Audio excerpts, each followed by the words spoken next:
Now we reach the fun part, and we are going to make 2 yellow petals. So we are standing right now on this row. We exited from the light green bead, as you can see on the video, into the lower yellow petal. And now we are going to add, as it's marked on the skin, 2 yellow beads to finish our flower with 2 missing petals.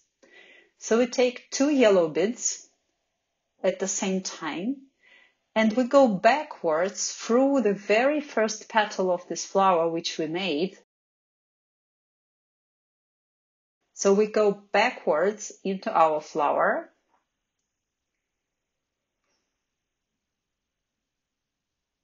Connecting the 2 petals to the sunflower, and now you can see our flower is fully shaped.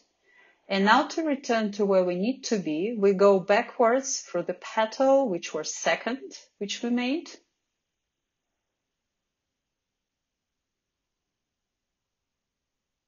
I hope you can see it on the video. Now we turn the bracelet so that it's convenient, and we go backwards through the petal number 3.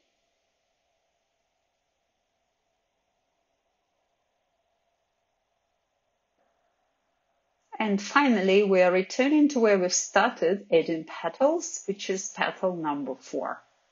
To some extent, we made a circle out of the thread all around our flower, and we get back to the point where we need to be in order to stitch our bracelet further.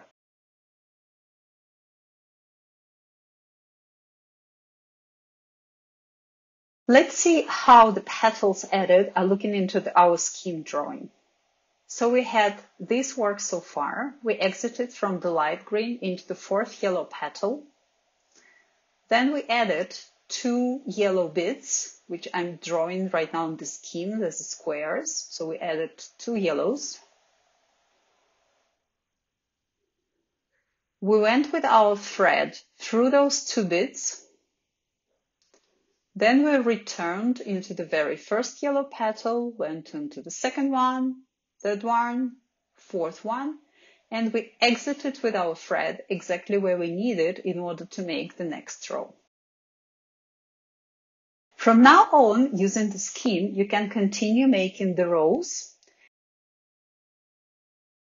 And I will meet you a little bit later at the row number 28 to show you one more time how to make the petals for the next flower, which is going to be at the right edge.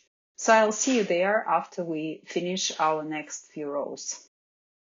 Okay, here we are at the row number 28. You see we already are at our 3rd flower, which is already almost made. We have 4 yellow petals already stitched.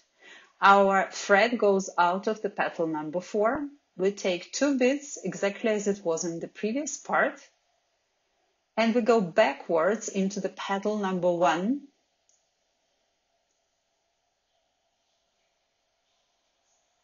And then to fix our thread, now the flower is shaped, we go backwards into the petal which was number 2 for this flower. Here we go. And now we're returning through the petals 3 and 4. And the benefit of using the Miyuki needle is that it's actually very, very thin, and it's designed specifically to work with Miyuki Delica beads. Therefore, you can actually go for 2 beads or even 3 or even 4 beads together. So we made this last flower, and now you can keep on making your peyote bracelet until you reach the needed length. I will make 27 flowers, so my bracelet will be approximately 17 and a half centimeters long. See you soon.